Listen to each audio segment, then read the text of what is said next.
Friends, మీకు ఈ video నచ్చితే లైక్ చేయండి, సబ్స్క్రైబ్ చేయండి. అమర్ గదిలో ఉండగా భాగ్య చాలా కోపంగా హడావిడిగా అమర్ ముందుకు వచ్చి నిల్చొని, ఏవండి మీ గురించి మీరు ఏమనుకుంటున్నారు? అసలు అంజలిని రణ్వీర్ వాళ్ళతో పంపించడం నాకు అస్సలు ఇష్టం లేదు. వాళ్ళ ఇంటెన్షన్ మంచిది కాదు అనిపిస్తుంది అని భాగ్య టెన్షన్ పడుతూ స్పీడ్గా చెబుతూ ఉంటే, హే లూజ్, అంత స్పీడ్గా చెప్తే నాకు ఎలా అర్థమవుతుంది? నిదానంగా చెప్పు అని అమర్ అంటాడు. ఇప్పుడే చెప్పాను కదా, అర్థం కాలేదా అని భాగ్య గట్టిగా అరుస్తూ చెబుతుంది. దాంతో అమర్కి కోపం వచ్చి, ఏంటి అని అమర్ కూడా చాలా కోపంగా అరుస్తూ ఉంటుంది. దాంతో భాగ్య ఒక్కసారిగా భయపడిపోతూ ఉంటుంది. ఆ భయంతో భాగ్యకి ఉన్నట్టుండి వెక్కిళ్ళు వస్తాయి. దాంతో మిస్సమ్మ అని అమర్ కంగారు పడిపోతూ ఉంటాడు. భాగ్యకి ఎంతసేపు ఉన్నా కూడా వెక్కిళ్ళు ఆగకపోవడంతో అమర్కి నీళ్ళు ఇద్దామనుకున్న సమయానికి అక్కడ నీళ్ళు కూడా ఉండవు.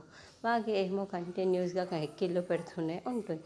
అప్పుడు ఏం చేయాలో తెలియక అమర్ వెంటనే భాగ్యని హక్ చేసుకుంటాడు.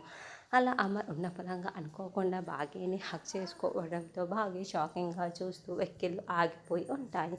ఇక అమర్ అయితే భాగ్యని హక్ చేసుకుంటే భాగ్య ఇంకా ఆ షాక్లోనే ఉంటుంది. అయితేనే ఏదో విధంగా అమర్ భాగ్యని అయితే హక్ చేసుకున్నాడు అన్నట్లు చెప్తూ చూపిస్తారు.